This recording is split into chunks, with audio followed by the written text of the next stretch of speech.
Kembali lagi bersama channel kita semua. Jika Anda suka, jangan lupa komen, like dan subscribe, serta bila Anda berkenan. Selamat membaca dan mendengarkan.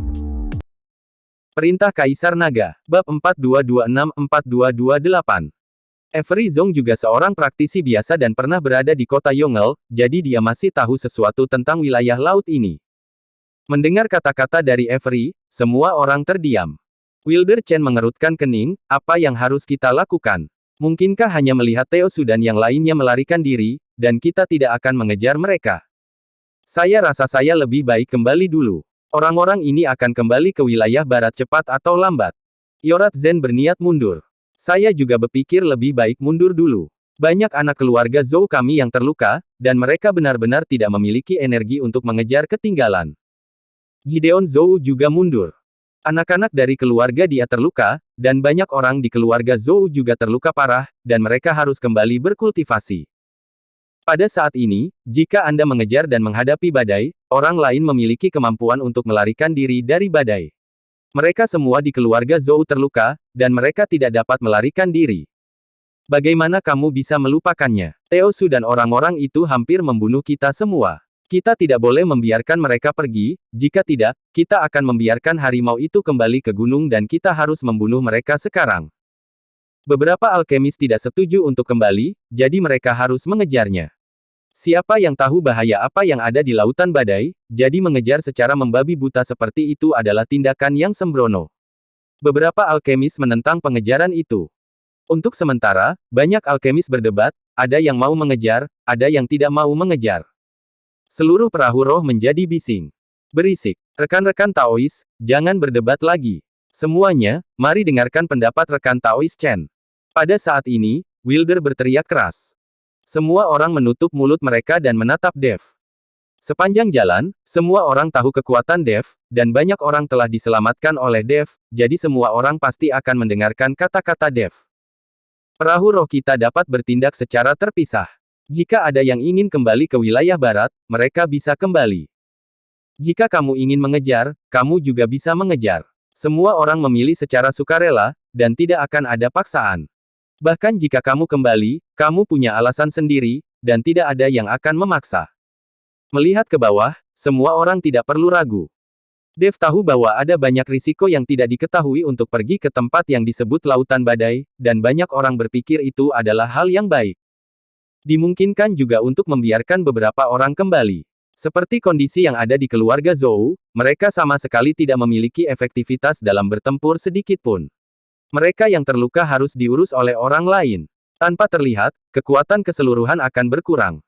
Semua orang mendengarkan kata-kata Dev, dan kemudian diam-diam mulai mengantri, dan segera mereka dibagi menjadi dua tim. Gideon dan Yorat kembali ke daratan wilayah barat bersama beberapa orang. Di sisi lain, Dev dan Wilder terus mengejar orang-orang yang tersisa. Ada orang-orang dari Sekte Liang Yi. Bahkan jika mereka kurang dari setengah dari mereka, Dev dan yang lainnya lebih dari cukup untuk berurusan dengan Teosu dan orang-orangnya. Avery Zong dan Nenek Zen memilih untuk mengejar. Bagaimanapun, Avery Zong tahu lebih banyak tentang wilayah laut ini daripada yang lain. Dev dan yang lainnya terus bergerak maju dan mulai mengejar Teosu dan yang lainnya. Perahu roh bergerak maju dengan cepat, memicu semburan ombak. Setelah mengejar selama 1 jam, Teosu dan perahu roh mereka semakin dekat dan dekat. Dan seluruh langit cerah, dan lautnya beriak, di mana ada bayangan badai. Senior Zong, wilayah laut badai yang kamu sebutkan seharusnya wilayah ini, kan? Ini terlihat tenang dan tenang. Di mana bayangan badai? Wilder bertanya dengan sangat curiga. Aku hanya mendengarnya. Saya belum pernah melihat badai sebelumnya, tapi kita tidak boleh menganggap enteng. Saya mendengar bahwa badai itu sangat dahsyat. Suatu ketika ada perahu roh yang membawa ratusan biksu yang berada di alam kesengsaraan transendensi. Perahu terkoyak dalam sekejap oleh badai. Semua biksu tidak memiliki kesempatan untuk kembali, bahkan mayat mereka tidak dapat ditemukan. Karena ada desas-desus seperti itu, ditambah dengan Teosu dan yang lainnya terus-menerus datang ke arah ini, wilayah laut badai ini pasti ada. Avery Zong tidak sesantai yang lain, dan berkata dengan sungguh-sungguh. Ketika semua orang mendengar Avery Zong mengatakan ini, ekspresi mereka menjadi jauh lebih tegang. Ratusan biksu yang berada di alam kesengsaraan transendensi menjadi sampah dalam sekejap, yang terlalu menakutkan. Sebagian besar dari mereka di perahu roh ini adalah para biksu yang berada di alam kesengsaraan transendensi. Jika mereka benar-benar menghadapi badai, saya khawatir mereka tidak akan selamat. Tidak mudah untuk berkultivasi dalam situasi seperti itu. Jika Anda mati tertiup badai, bukankah itu akan terlalu salah? Kali ini, banyak orang menyesal mengikutinya, jadi kenapa lebih baik kembali ke wilayah barat? Dev juga melihat kekhawatiran di hati semua orang, jadi dia berkata, kalian tidak perlu terlalu cemas. Ada sekte formasi di sini. Selama mereka membuat formasi pertahanan di sekitar kapal roh, badai tidak akan menyakiti Anda. Iya, ada rekan-rekan Taois dari sekte Liang Yi yang mengikuti, dan mereka semua adalah sekte terkenal di wilayah tengah, jadi kita tidak perlu takut sama sekali. Wilder juga menghibur semua orang. Ketika semua orang mendengar ini, mereka merasa sangat nyaman. Lagi pula, ada begitu banyak master formasi, dan formasi yang diletakkan oleh kelompok harusnya sangat kuat, dan badai tidak bisa mematahkannya. Pada saat ini, Teosu dan yang lainnya, yang terus-menerus melarikan diri, melihat Dev dan yang lainnya mengejar mereka dengan cermat. Tidak hanya mereka tidak takut, mereka juga menunjukkan kegembiraan di wajah mereka. Presiden Su, orang-orang itu benar-benar mengikuti kita, dan tampaknya beberapa kapal roh tidak mengikuti, dan mereka seharusnya kembali ke wilayah barat. Kata Lowen Bao. Tidak masalah, selama Dev mengikuti, kita bisa menggunakan wilayah Laut Badai ini untuk membunuh Dev, dan kita bisa mendapatkan hadiah dari aliansi penyegelan iblis selama seabad. Dengan sumber daya ini, kita akan dapat mencaplok yang lain cepat atau lambat. Teosu berkata sedikit mencibir di sudut mulutnya. Itu benar, tapi langitnya cerah dan anginnya tenang. Di mana ada tanda-tanda badai? Aku tidak tahu apakah yang dikatakan Feng Tua itu benar, jangan sampai kita terjebak lagi. Lowen menatap langit cerah dan berkata, Tuan Bao, alasan apa orang tua ini harus menipumu? Bukankah saya mengatakan bahwa di wilayah lautan badai ini, tidak selalu ada badai kapan saja, di mana saja, dan perlu ada waktu tertentu. Jika Anda tidak mempercayai saya, Anda dapat mengubah arah kapan saja. Flavian Feng tidak tahu kapan, dia sudah menduduki punggung Lowen. Wajah Lowen tiba-tiba merasa malu. Teosu buru-buru berbicara dan berkata, Feng Tua, Tuan Bao juga lugas, jangan khawatir, tentu saja kami mempercayai Anda, jika tidak, kami tidak akan mengemudikan perahu roh di sini. Teosu tahu bahwa saat ini, yang bisa mereka andalkan hanyalah Flavian, jadi dia sangat sopan dengan suara rendah. Setelah melihat ini, Lowen buru-buru meminta maaf, Feng Tua, saya terlalu belak-belakan dan tidak berani menanyai Feng Tua. Saya harap Anda orang dewasa yang tidak mengingat hal-hal kecil. Jika ini normal, Lowen dan Teosu mungkin tidak akan menganggap Flavian itu, tapi sekarang, mereka hanya bisa menelan napas. Melihat Teosu dan Lowen begitu sopan padanya, Flavian langsung merasa bangga, memandang ke langit dan berkata, ubah arah dan lakukan perjalanan ke arah tenggara. Dalam waktu kurang dari 1/4 jam, diperkirakan badai akan datang. Berlayar ke tenggara. Teosu buru-buru mengeluarkan perintah. Di kapal roh yang mengejar. Tuan Chen, Teosu, dan yang lainnya telah mengubah arah mereka lagi. Setelah melihat ini, Hengki buru-buru berkata pada Dev. Ikuti mereka dengan cermat. Dev berkata. Setelah Dev memberikan perintah, perahu roh dengan semangat mengejar Teosu dan yang lainnya dengan ketat, tapi tiba-tiba perahu roh itu bergetar beberapa saat. Bahkan formasi roh yang membuat kapal roh maju menghilang dalam sekejap setelah dihancurkan beberapa kali. Tidak ada cara bagi perahu roh untuk bergerak maju tanpa dorongan dari formasi roh. Bagaimana situasinya? Apa yang sedang terjadi?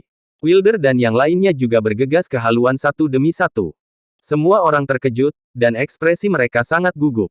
Langit, yang awalnya cerah bermil-mil, mulai berubah menjadi kegelapan. Awan gelap seperti ombak yang mengepul, turun dari langit dan berkumpul bersama.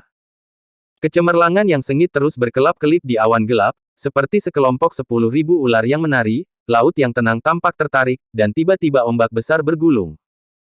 Ombak besar bergulung seperti tsunami, dan perahu roh yang terkena dampak bergoyang-goyang, dan semua orang terombang-ambing, membuat mereka sulit untuk berdiri. Di tengah ombak laut, monster yang padat muncul. Monster-monster ini juga tampak ketakutan, melompat keluar dari air dari dasar laut, dan kemudian dengan putus asa menembus ombak dan bergerak maju.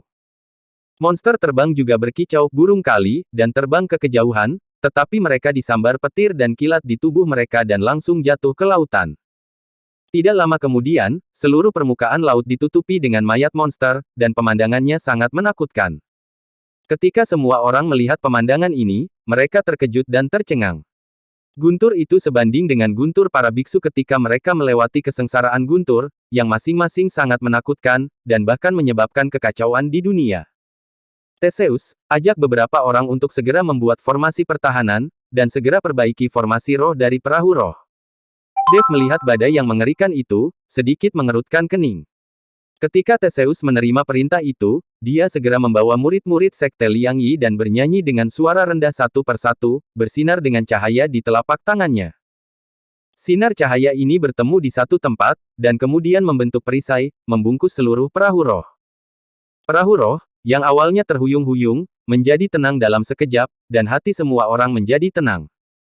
Formasi roh dari perahu roh juga diperbaiki, dan dengan dorongan kekuatan spiritual, perahu roh mulai melakukan perjalanan lagi. Karena perlindungan formasi, perahu roh berjalan dengan sangat lancar. Banyak alkemis perlahan berhenti merasa takut, dan semua berlari ke haluan kapal, melihat pemandangan mengerikan di luar.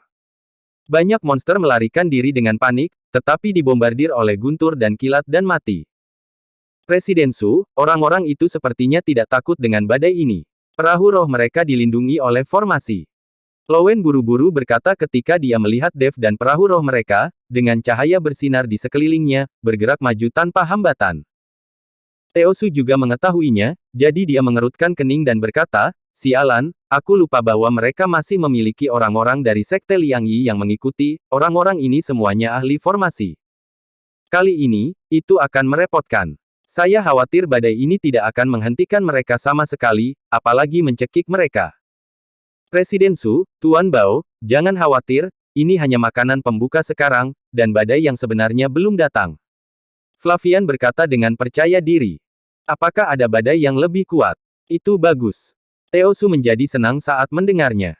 Perahu roh mereka di tepi badai, tidak terpengaruh sama sekali, dan mereka dengan bangga menyaksikan Dev dan yang lainnya berjuang dalam badai. Bergemuruh. Tiba-tiba, terdengar suara keras, dan seluruh laut tampak bergetar. Di atas langit, guntur dan kilat jatuh seperti tetesan air hujan, dan ombak di laut membentuk pusaran air yang sangat besar, terus-menerus bergejolak. Tornado menyapu laut, terhubung dengan awan gelap di udara. Di tengah angin kencang, bila angin terus memengaruhi formasi pertahanan kapal roh. Kehampaan itu terkoyak oleh badai, dan retakan-retakan itu memancarkan aura yang dingin dan aneh. Bila angin yang tak terhitung jumlahnya, dikombinasikan dengan celah-celah di kehampaan, menelan segalanya.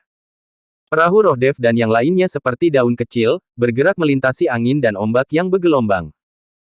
Merasakan angin kencang dan ombak, serta guntur yang tak terhitung jumlahnya menghantam formasi pertahanan, semua alkemis menjadi tegang, satu persatu wajah mereka pucat, dan dahi mereka berkeringat karena keringat dingin.